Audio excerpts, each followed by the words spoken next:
Hello, my friends, and welcome to episode 41 of the Kiss Army Nation podcast. We are your hosts. I'm Pasquale Vari. And I am Claudio Spera. Welcome to the show, everyone. We're so excited. Our guests tonight have shocked the Kiss community and the rock fandom since 2017, and they continue to be a source of inspiration and passion for Kiss fans. With the recent release of their album, Phantoms, this band has been creating original music in the spirit of 70s Kiss sound.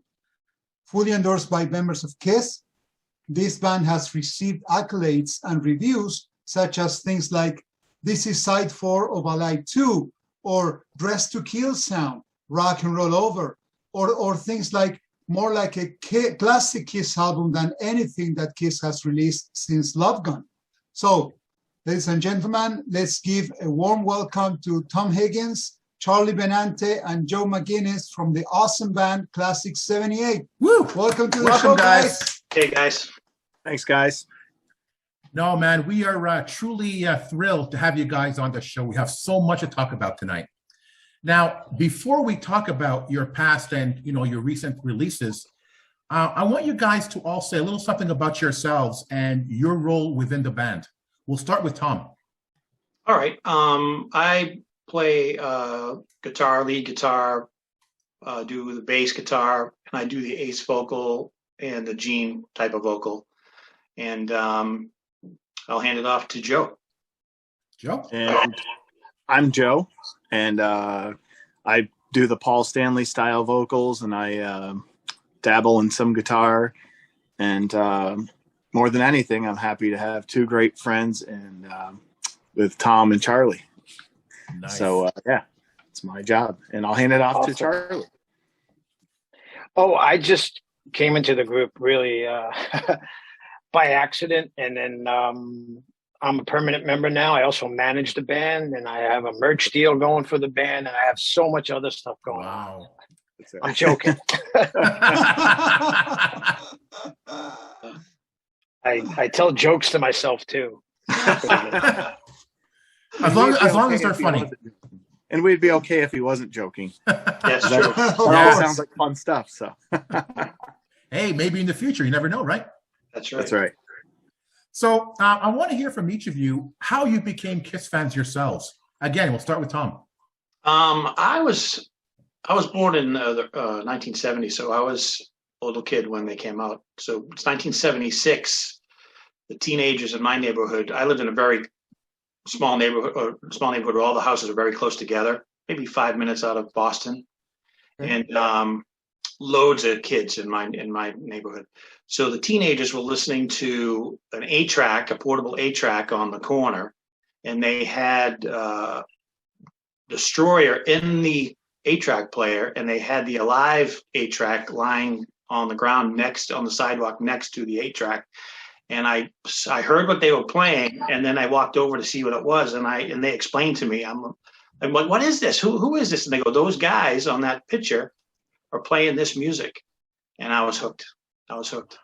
And from then on, I everything I could absorb from those 70s Kiss records. As the older kids got them, they either got handed down to me, or I would just follow them around like a shadow to hear that stuff. And that's how I got into Kiss. Oh, cool. Charlie, how about you? Kind of a similar story. Like I grew up in a very there was so many families in my neighborhood with kids around my age, and then there were the older kids. And while I was, I had 4 sisters, so I was listening to stuff that they would play all the time, like the Beatles and all that type of stuff. But when it came time for me to discover my own music, I immediately kind of went towards Black Sabbath and Led Zeppelin, and then Kiss. Mm-hmm. And then I think but as soon as I heard Kiss, the K chip was kind of boom. It was in my head, and I couldn't get rid of it. And that was it for me, man. It was like they had the best of both worlds. They had the horror element. They had this music that just sounded so ferocious, and I just had to know everything about them. And to this day, I'm still the same way. I have to know everything. Were you into drums at that time already? Oh yeah. Charlie? Yeah. Oh yeah, totally. Okay. So that was it. They were a huge influence, and being that they came from New York, it was it had an extra thing for me, that there are these four guys from New York, and Ace was from the Bronx. I'm from the Bronx. It was this whole thing, Okay. When they say Kiss is a drug, man, we're not kidding around here. Joe, how about you? Oh, I know. Well, I came into the game a little bit later than these guys. I was born in '83, but my earliest memories of being a Kiss fan were roughly around somewhere in 1987. I was, approximately 4 years old, and I don't ever remember not being a Kiss fan because my older brother was just, he's roughly the age of, Charlie and Tom. And so I basically worshiped him and anything he did. And he used to have the solo albums hanging on his bedroom wall and these tapestries of like Dynasty and Destroyer. Mm-hmm. And one of my earliest memories was singing Cold Gin in his bedroom. And I didn't know where I heard it. It was around me so much. And then I had a Live 2 8-track that was left in the record player when those kind of became passe. And I remember my mother also taking me and my brother to the store to get our first albums, and I got Love Gun, and I was hooked ever since. And then the interesting part was in my era, Kiss didn't have the makeup, but I was so into the makeup, anything I could get with those images, I'd get my hands on, and I just had to have everything. So, fast forward, many years later, and I got to see the reunion tour and stuff, and that was excellent. But that's kind of how it started. It's like a drug. You just keep going and going, and eventually it becomes part of your DNA. Yeah, you can't stop. Absolutely. I remember I got into Kiss back in '76, and it took a while for me to get to see the band actually as moving figures on television or in concert. Can you tell us what it felt like that first time you actually saw the band, either in concert or in television? Tom? I would have seen them on television. Now I don't know if I'm imagining this, but I think I saw them on Paul Lynde's Halloween. Right. Okay, the special. But I could be just imagining that. I definitely saw them on the double platinum commercial. Right. 78, and that freaked me out because it was a lot of Live 2 footage, and I know that for sure. And just to finally see them, like you said, moving, actual people moving, doing this thing, looking like that, and then putting that together with all the photos and the imagery and all the sounds that I've been listening to since I discovered them. It was awesome. It just made it worse. Exactly. Yeah. They're for real. Yeah. Charlie, how about you? I saw them on a show called In Concert. Right. The babysitter who was 2 doors down from our house I was staying with them, and she was watching it, and that's the first time I ever saw them. And I didn't really think much about it. And then about 2 years after that, that's when I started to really know about Kiss. And then of course, Paul Lynde show was one of the first ones that really solidified that whole Kiss experience. Like, this is it, man. These guys, they were just so awesome on Paul Lynde. It's like each one of them had their moves down at that point. And Gene had this character that it was so great to hear Paul on that documentary say that Gene knocked it out of the park, his whole persona. Yeah, true. Because he would always be the one that gets the covers, and it was Gene. But for me back then, I never really loved Gene. You know what I mean? I loved them all. It was like if I was going to buy one of the things, I had to buy all 4 of them. I couldn't just buy one. So that's the way it always was for me. But each one of them had this character. Like Ace was just this drunken spaceman who it was just awesome. So anyway, to answer your question, it was back then on In Concert. That's the show. Cool. And Joe, you got to experience Kiss in their non-makeup years, right? Yes. Well, it all started, I think it was 86 or 87. They released the Kiss Exposed Right. Yeah, the video home. Yeah. VHS. And so my brother had gotten that and Kiss Meets the Phantom of the Park on VHS also. Mhm. So I remember at the time, I didn't care one bit about the non-makeup stuff because as a kid, seeing, I think they showed some clips of Gene's bass solo and, a lot of great footage in there. And that was the first time I actually saw them and kind of made sense of what was going on and who was who and why they took the makeup off, because they gave some backstory. But I just remember watching those things religiously, just trying to learn as much as I could. Maybe I missed something the first time I watched that footage.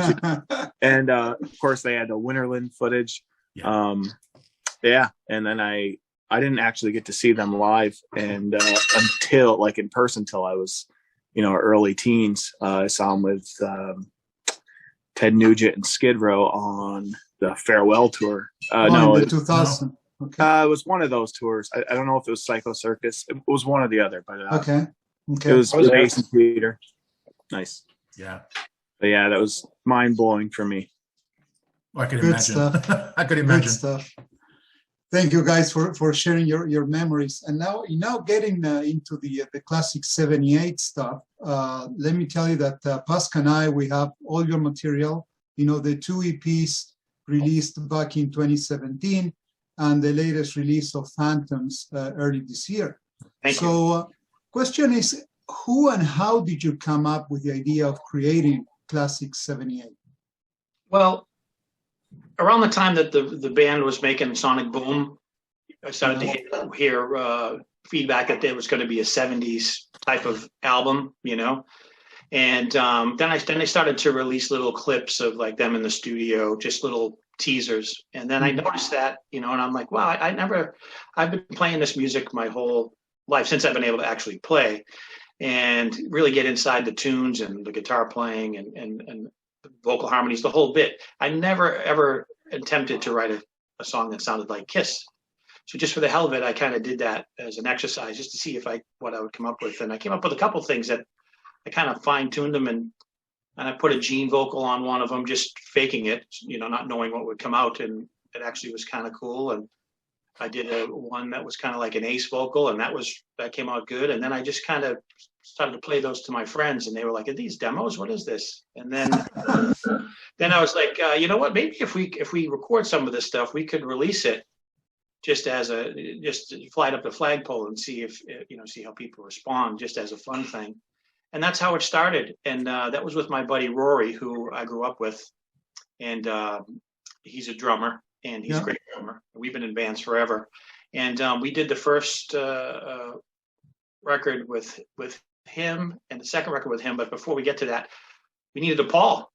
So before we even did anything, we had to find a Paul. And I found Joe online. He was singing some covers and he sounded just like Paul. I couldn't believe it. And I reached out to him and I sent him a couple songs so we can get an idea of what was going on.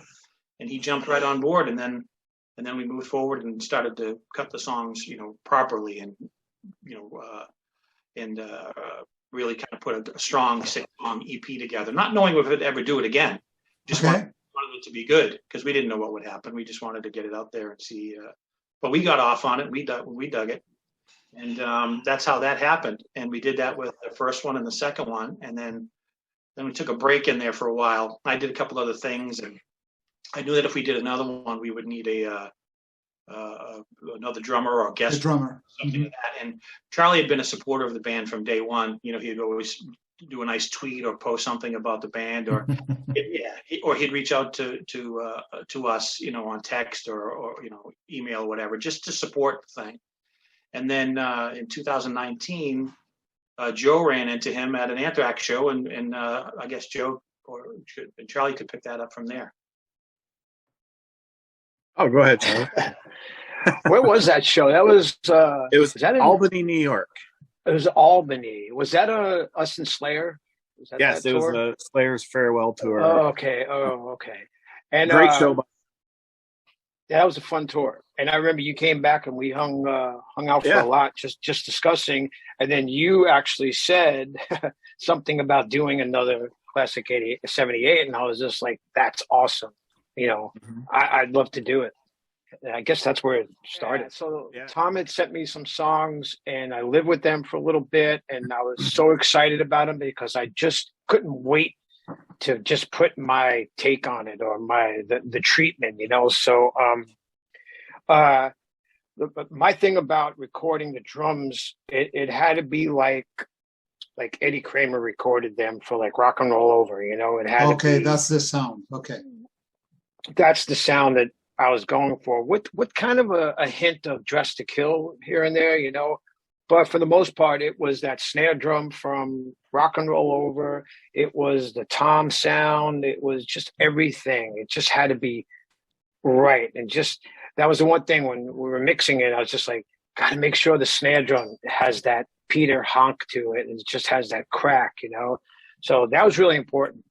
And just the feeling of Peter was playing these songs. Like, I had to not put myself in it as much, but just put Peter into it. And like I said, it was Peter with a little bit of Anton Fig. Okay. Out of all the drummers that you know that Kiss had, Charlie, so is Peter your favorite? So Oh yeah, yeah, absolutely. big time, yeah. I mean, it has to be Peter. I mean, he's on Alive, he's on Rock and Roll Over, he's on Right. Dress to Kill. Right. You know, Right. Peter was awesome back then. So I think it's really cool that you guys decided to create your own material while at the same time celebrating Kiss with your own special sound. Now, you've talked about a little bit about Sonic Boom, where Kiss was trying to recreate that 70s sound. I don't know what you guys think about that. Do you think they were successful in creating that 70s sound through the album Sonic Boom? And for you guys, what were the challenges of trying to regain that 70s sound as a testament to Kiss?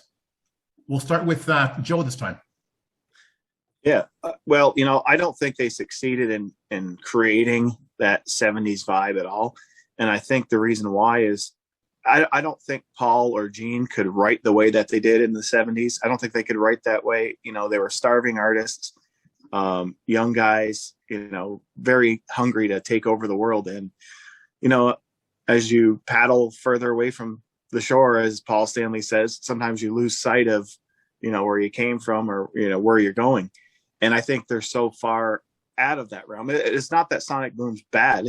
It's just not that familiar 70s Kiss sound. Mm-hmm. So, you know, like Tom said, when I first heard that they were going to try to go back and get that, you know, sound again, I got excited. I was like, all right, I'm totally open to this. I hope it works out. But truthfully, it wasn't anything that did anything for me. And, we kind of, that's when we, would kind of take it and, put it over to Tom to kind of go from there. I mean, I think that it's the key is to, it's difficult because if they were to do it, they were creating themselves, and that's a tough thing to live up. It is. Mm-hmm. So, we get to be objective about it and maybe repeat some of the things that they did or some of the moves, musically or some of the vibes that they did, without feeling as though that we're going backwards, where maybe the artist would feel like he's going backwards if he's trying to recreate his first record or something like that. So we have that liberty where maybe the artist doesn't have that, that freedom. There's some sort of, am I just retreading my own stuff here? Do I want to put some time into creating this? All the questions that an artist would have to make sure that they're staying fresh or legit or genuine rather than just trying to copy something they did before. We didn't have that problem. So all we had to do is try to, pick out these vibes and these tunes, that had a certain something. And, the riffs had to match the vocals and the vocals had to match the personality that was going to sing it. If it was going to be a Paul song, it had to be the type of riff that he would sing to. It had to be the type of lyric he would have to sing. It would have to have a certain groove to it.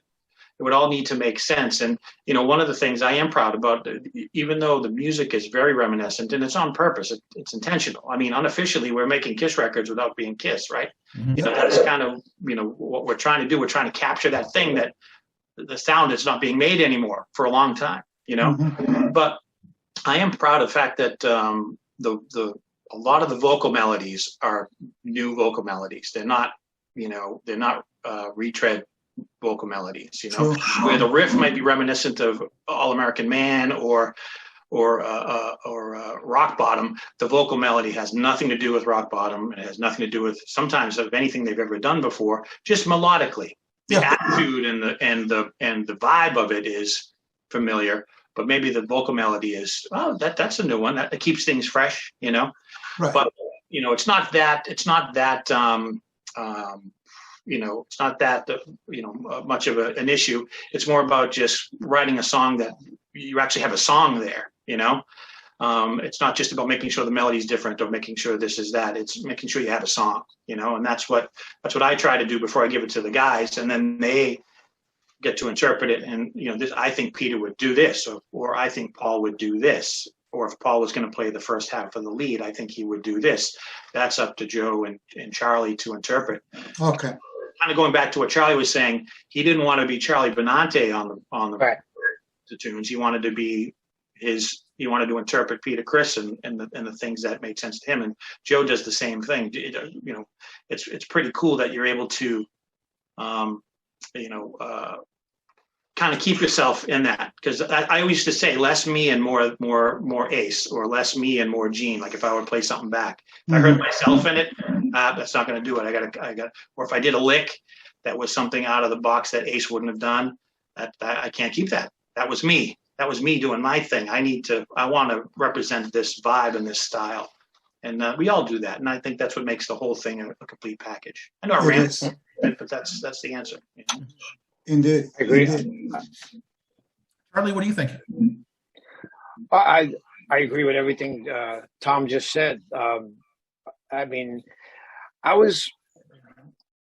whole Sonic Boom thing, I understood why they were going to make a record, because they wanted to extend the whole touring cycle. And it sounded like a great idea to do a new Kiss record with the 4 members, But I think where Van Halen succeeded, Kiss failed. Like Van Halen went back and did songs that they had demos for and just redid them. They were Van Halen. Kiss have how many demos that they always keep popping out of, like a box set or this, that? They should have really taken some of those demos and reworked them. Mm-hmm. And that should have been Sonic Boom, really. And maybe Ace and Peter should have played on it more. That's a great point. Great point. Yeah. But Van Halen, they did it the right way. That album is awesome, the one that they put out. Oh yeah. Yeah. So you guys really succeeded in recreating that 70s Kiss sound.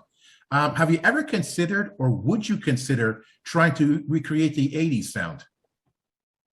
I gotta go. I had a feeling. I knew I should have asked that question. I knew it. Charlie. Yeah, I don't think so. Not with this project. I mean, we'll do stuff that sounds like it's from '74, or stuff that sounds like it's from '76 or '75, but it will always be under the Klassik '78 banner. So anything from that first golden age is really where we'll stick, and that's the wheelhouse. You know what I mean? Mm-hmm. And a lot of people ask about that, or to recut some of the records, like to do Unmasked, with our production and toughen it up, or to do this, that, or the other. But it's not something that we would do. I think I'd be stepping out of my wheelhouse on that stuff. I saw all those things. I saw from Animalize on. That's when I was old enough to start going to concerts, or was allowed to. So I experienced all that stuff. I bought those records. Okay. But for the creative aspect of trying to tap into this stuff, it's the stuff that I initially grew up with, that I have a connection with. It's a connection to all my friends. It's a connection to my childhood. It's a connection to why I play an instrument at all. It's the reason why I play guitar. That's a different band. That's a different band altogether for me. It's like like I always said, what Kiss meant from '74 to '79 to me. That's a hard thing, man, like afterwards. And I think that the thing about the 80s Kiss too, maybe because I was concentrating on my own thing, that I think I kind of slept on some of the 80s stuff. That's the truth, because the 70s meant so much to me, that period of Kiss. And the 80s, I mean, I think Kiss did really well in the 80s too. I mean, they were successful, especially Animalize. I think that was like a a big record for them, you know. But I just wasn't into songs like Tears Are Falling and stuff like that. And it just reminded me of that Bon Jovi stuff. And I was not a fan of that at all. So yeah, the hair metal. Yeah, that's right. And yeah. I think another thing too is, you know, like Charlie said, from 74 to 79, they had a distinct sound. And when the 80s came along, their sound became homogenized and kind of shoved in that pile of hair metal. And they had Ron Nevesing producing records, and they lost track of their original sound. And that was a big part of, you know, the 70s era. You know, they had songs. They became followers, right? So correct. Yeah. That's exactly what happened. So, guys, you know, any diehard Kiss fan, whether a fan of the original lineup or not, will agree that what you guys have created is really, really special. And you can really tell that it's coming from your heart, you know, from your DNA, because it's impossible that you guys create the music that you do if it's not your blood, right? So I know that, Tom, you touched on that before. But what is the writing process that you use to come up with such amazing songs? It's a collaboration, or it's one picking an idea and then you guys play the parts? How do you do that? Well, I usually put together something solid, you know, a riff and a melody and a lyric idea and a title. And then once I feel comfortable that this is something that, you know, is that I feel confident about, you know, then I pass it off to the other guys. So they can, and, you know, in this instance, you know, passing it off to Charlie, he listens through it, you know, he hears the vibe of it, but he listens through it and thinks about what he's going to do to it. You know, what's he going to do? When I give it to Joe, I'm singing a melody. I don't sound anything like Paul. And then when he gets it, he puts his stamp on it. It's all the things in the right places that you guys have heard. This guy is unbelievable, man. I don't know how he does it. This is the beauty. This is the fun. Oh my part. God. This is the fun part for me, is I'll send somebody something and they'll go, "Oh, this is good." And then they send it back. I get to hear what they did. It's new to me, you know? Exactly. So when I hear it with the drums on it, I'm like, wow. And then when I hear Joe do his thing, it's like, wow. And then I hand it back to them with maybe, you know, as we get wrapping it up with a solo they haven't heard, or some embellishment they haven't heard, or something, you know. So we're constantly just, you know, surprising each other along the way before you guys even hear it. And Tom is 110% open to, you know, taking song ideas. You know, he said, hey man, do you have any song ideas that you want to pitch? And I challenge anyone out there to sit down and try to write a 70s style Gene Paul or Ace song or Peter That's song. right. Yeah. It's really, really tough. It is. People, they get knocked all the time for their songwriting and this and that. And it's nonsense because they're so, you know, they're so unique. And I challenge anyone out there to try it. And Tom has something really special. He's able to write a good riff and a good hook and some really creative lyrics. Listen to some of the Gene lyrics. I mean, I'm thinking, and even Smoke and Mirrors off the new record. I mean, yeah, lyrically, you know, the double entendres there, everything that he does, he really encapsulates that 70s Kiss vibe, and it's kind of scary how good he does. So I kind of stay back and just kind of let him, but he's 110% open to mine or Charlie's song ideas. It's just that he's so good. We kind of let him start out the sketch, and then he'll do it and he'll pass it off, and we put our little spices in the soup, you know? Right. It's like the next album, we're going to bring in Desmond Child. To create the 80s sound. Right. Yeah. No, you know, it's as you go through it, I know that now with Phantoms, and we're slowly getting there, it is truly unbelievable. So when you listen to things like, you know, Show Me Your Love, it's like, I don't know how you do it, Joe, but it's like Paul's, you know, 78 solo album, you know, with that, even the accent, you know, the way you sing and how you guys create that sound, even, you know, the way that Charlie plays the snare, you know, and the hi-hat and all, it's so Peter, it's unbelievable. It's unbelievable, guys. And it's not, what's awesome is that it's not, it's great music, and it's not like a cover, you know what I mean? It's not like covering a Kiss song. It's your own material with that specific sound that we all love. So that's, you know, kudos for you guys. This is amazing. Thank you. And I was telling somebody the other day about that. It's like, you know, there are songs. Some of these songs, maybe Queen of Hearts could be a Cheap Trick. So I could hear Robin Zander singing the verses on that. Yeah. Or Fever Dream could be a ZZ Top song, or Walk That Walk could be Mountain or Humble Pie or something. Exactly. So and that's a lot of the writing process too, is that because I discovered those bands because of Gina, Paul, and Ace and Peter. I discovered those bands, and they're in heavy rotation in my world, so that stuff comes out, and it's a new ingredient that's familiar. I'm just drawing from some of the same influences, and then I go, oh, maybe I'll use that for the Klassik 78. Of course. That's how that works. Yeah, there's portions that you can even listen to Slade, here and there, T-Rex, it's amazing, unbelievable. Yeah, Charlie. Like the thing about it too that's great is the song. Like I love the first two releases that they put out, but like I told Tom, I said these songs are next level. They're like every single one of them, like, man, knocked out of the park, and especially I have my favorites on the record, and the thing about them is just I listen to it constantly, and I love people. I'm like, have you ever heard this Kiss song? And I'll let them hear it, and they're like, what? Where did you get this? That's what they always say. Where did you get this? And it's like, yeah, you just got punked. But the ingredients that go into it help achieve that. That's the whole picture. You know what I mean? It's like, because if we went in and we didn't care about what the instruments sounded like, then it wouldn't be the same. It has to have those tones, the little nuances. It all, it's the big picture.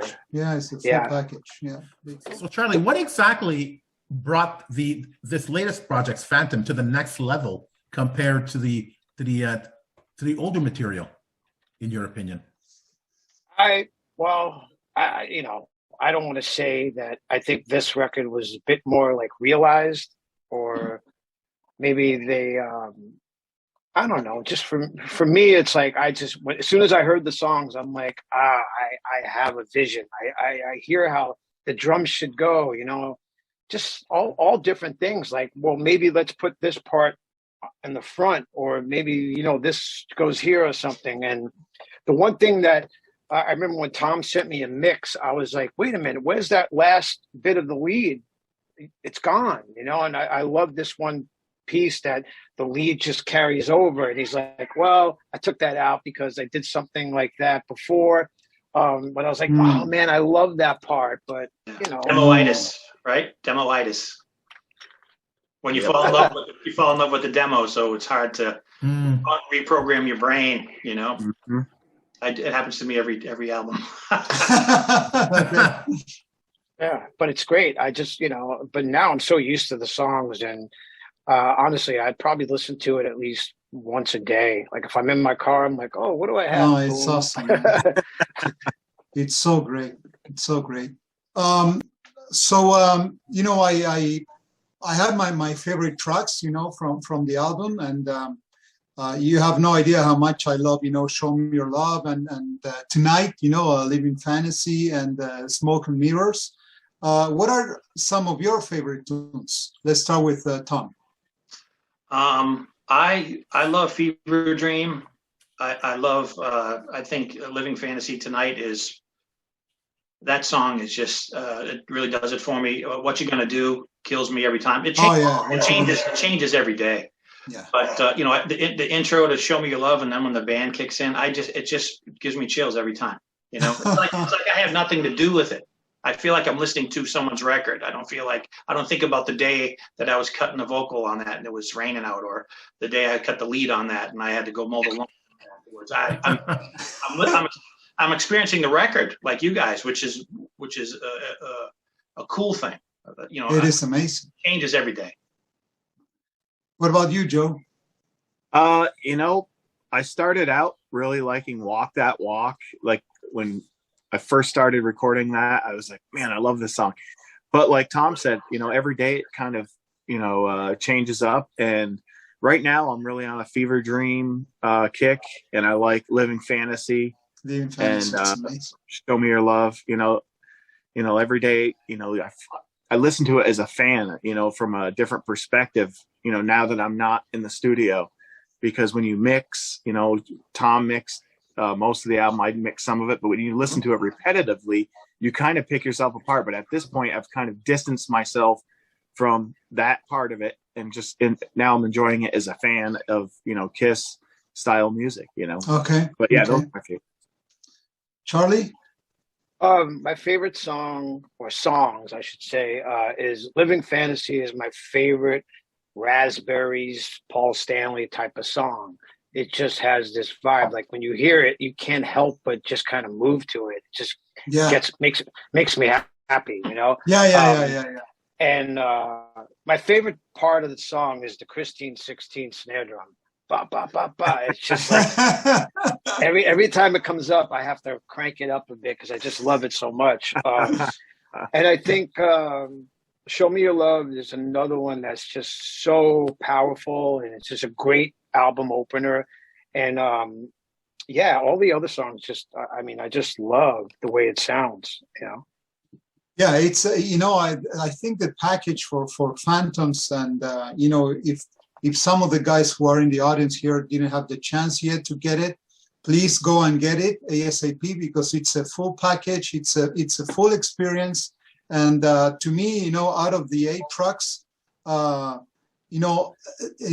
you said before, Tom, every day, you like it more a song than another. It's unbelievable. It's so dynamic. It's huge. It's amazing. Thank you. Thank you, guys. A little bit about, what went into creating the 70s style Kiss songs. It's almost like you sort of reverse engineered Kiss songs. It's almost like a party game, right? Listen to some of your music. It's like, okay, where did this come from? It's a little bit of Christine 16, a little bit of this, a little bit of that. Fantastic stuff, man. So much fun.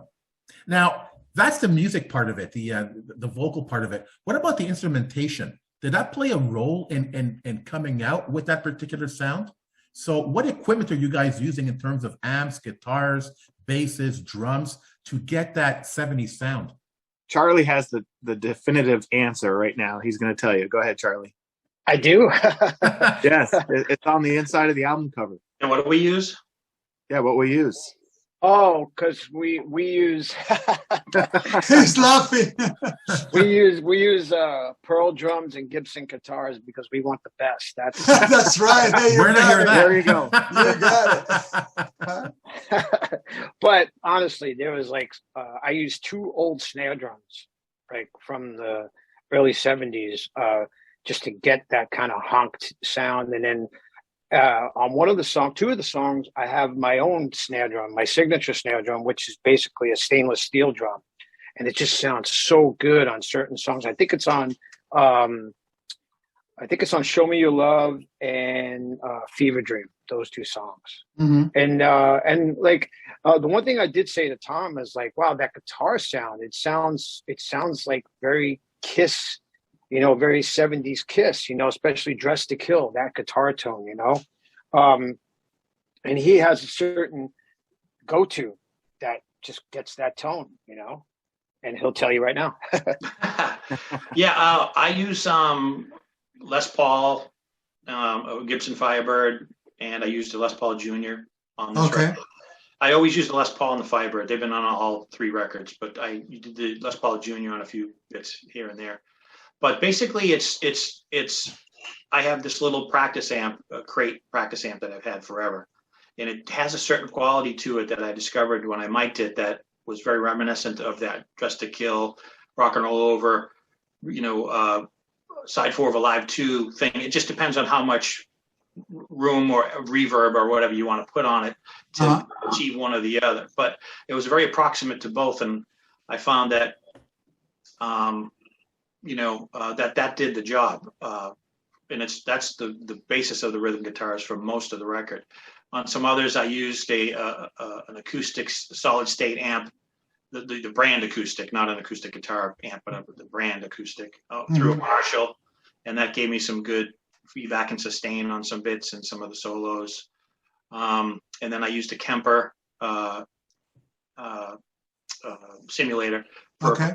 for a couple of the leads. I dialed in like as the 19 super lead from 74, which was what Ace was playing back then, and that's what I used for a couple of solos. But it's just, the thing is to not overdrive everything. Too much overdrive, too much gain. It's not about that. You want enough so it makes an impact, but you want the definition on the strings so you can hear the riff and you can hear the different notes within the chord with clarity, but with power. Exactly. They always had really good guitar parts, and they always had pretty good tones where you could differentiate what Ace was doing versus what Paul was playing. Exactly. Yeah. That was the approach on guitars. Now Joe did acoustics. He did all the acoustics on the intro with "Show Me Your Love." He did the first solo, first half of the solo on "Show Me Your Love," and I don't know what you used. Joe. I used a 1971 Gibson Dove acoustic, and then I layered it with a Line 6 Guild 12 Oh, string. wow. Oh, nice. The Line 6 Guild simulator. So it was a Variax. So it has numerous tones, and that had a Guild 12 string in there, and I used that to kind of overdub with the Gibson Dove. And then I used for the first half of the solo of "Show Me Your Love," I used a Les Paul Jr. Yeah, the guitar arrangements on "Show Me Your Love," they are so amazing, man. You can listen to different things, here and there, and it's so well mixed, and the master is awesome. Congrats on the sound. It's really, really There was awesome. about 8 guitar tracks in that, just in the intro. We had to do that completely separate from the rest of the song because it's its own, little arrangement. So Of course, there's about right. 8 guitars and backup vocals, and then there's a little xylophone sounding Really? trying Oh, thing. that's Because we're gonna get really geeky here. On Paul Stanley's solo album, it sounds like there's like this bell xylophone kind of little high triangle noise, but it's actually the 12 string, and I couldn't get that, so I bled in the sound of a triangle. Interesting fact, just to try to emulate, because that's really geeky. We're getting really geeky now. Nice. Yeah, it doesn't matter how you do it, man, as long as you get That's right. the result. Exactly. We dig it, man. I will tell you this, that we did, going back to what you asked Charlie about what made this album a little bit better in terms of upping the game. We did spend a lot of more time on the mixing. We did spend a lot of time on the mastering and going back and forth. Charlie was in on all the drum mixes. I need a little bit more of that. This is kind of disappearing. Can you boost that back up or take that back down, or that's perfect as it is, don't touch it. More bass. Yeah, more bass. And then as I started to send, mixes that were kind of complete, it would be, we could use more bass on that, or there's too much high end on this or whatever. And then with Joe, he mixed the music for 3 of the songs himself, the music and the vocals. And Charlie and I and a buddy of mine, my buddy handled the board on the mixing of the drums, but that was mainly Charlie's input and my input, and he did the dialing up. And then I did the mixing of the other songs, the music and the vocals. And the vocals. And Joe produced the whole acoustic front of "Show Me Your Love" himself. That whole acoustic thing. That just came in. He sent it. That's what's on the record. He produced that whole thing. Impressive. It was very collaborative and trying to please everybody and please yourself, and it's not easy. But there was a lot of time spent, more so than the other 2 records in that respect, and the mastering even more so. And I underestimated the mastering process. It really enhanced a lot and highlighted a lot of things that made this thing, next level, as Charlie says. Of course. Well, you can be sure that if you guys liked it, any Kiss fan will like it, because that's this sound. That's what we want to hear. You hope so, yeah. So, guys, we're really mesmerized by your history and what you guys have achieved. So our intention is to support you in the best possible way that we can. So now that we've been talking about Phantoms, so can you tell everybody how can people have access to your material? Will a CD be made available in Feb? How can we purchase it? Any idea of a vinyl? So go ahead. Vinyl. Well, the album's available right now on Amazon as an album download. It's available in the iTunes store as a download, and we have CDs that we should have probably in a week, and those will be available for sale in February. I'm not sure actually what the outlet is going to be to buy those from, but I'm working on that right now. Could be Amazon, it could be one or two other e-commerce scenarios. Okay. But it's definitely going to come out in February. We're really happy with it. And you get the physical CD with the artwork in your hand, which will be special for people. And then, we definitely want to do vinyl. Charlie's not going to let that go, so we have to do it. Good. There you go, Charlie. Way to go, Charlie. Love it. Well, because I figure once I go back on tour, I want to sign a vinyl. There you Of go. course, there you go. buddy. I don't like signing iPods or phones with the MP3s. The piece of collectible, man. Of course. So we'll definitely do a vinyl later on in the year. The industry is a little bit behind right now, the vinyl industry. And if we do it, we're not going to do a pre-order thing. We're not going to do. We're going when we have it in hand. That's when we go on sale. We don't want to hang anybody up. We want to make sure that it's an easy transaction for everybody. It's the same thing with the CDs. We didn't do pre-orders. When we have them in hand, they'll go on sale, and that'll be sometime in February. And we'll keep everybody posted. Okay. www.klassik78.com, and that's Klassik with a K at the front and a K at the end. And then certainly Klassik78 on Facebook. We'll let everybody know what's going on. Tell us a little bit about the artwork on Phantoms. That was done by an artist named Claudio Bergaman. He's from South America, but he's here in the States, in Northern California. And I saw some artwork that he did of Kiss because he's a big Kiss fan. And he actually did the last Judas Priest record, Firepower. And I didn't know that when I was looking at him initially, but then I figured that out.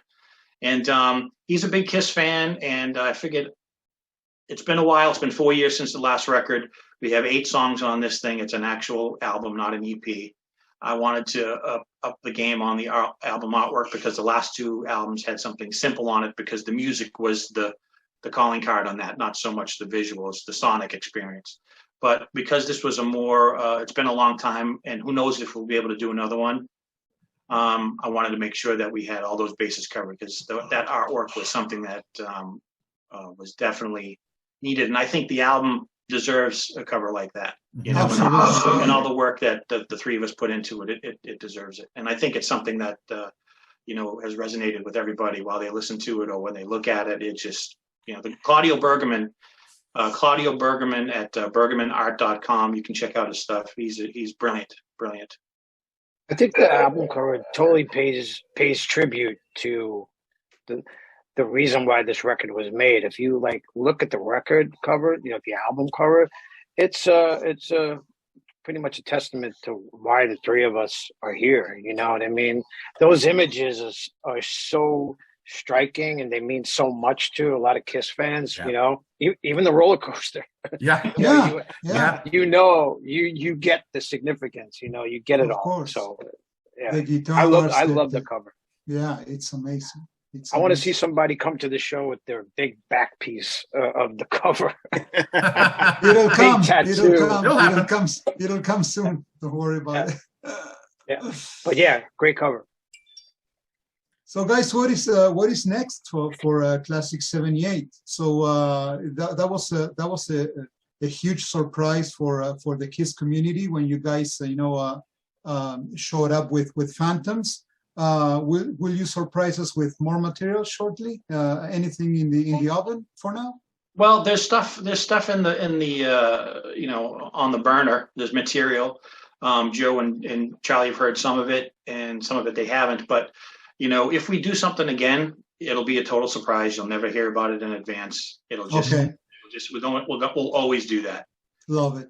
And but we joke around about doing a live album, and something that Joe had talked about since the first album. Maybe we could do a live album someday and recreate that experience in the studio with sound effects for bombs and explosions and stuff like that. and that would be fun. And Charlie can get his fix and really dial in some of those. Charlie's laughing, right? live tones, But that would be great. it would be hysterical. That would be- And we could put 4 or 5 new tunes on the side 4 just to put the cherry on the top. But or we could do another album and a live album. But it's all based on what's going on with everybody. Charlie's in the real world, playing professionally, obviously. And as long as he's interested in having fun and it works for his schedule, if we do something, it would be great to do more when the time is right. But like I said, we won't let the cat out of the bag, right, Joe? That's right.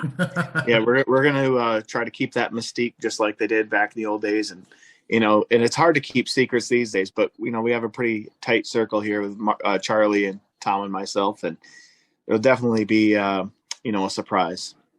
Good stuff. Charlie, anything you want to share with us? What are your current projects with Anthrax? So what are you guys, what are you doing? Working on a new record, actually. Okay.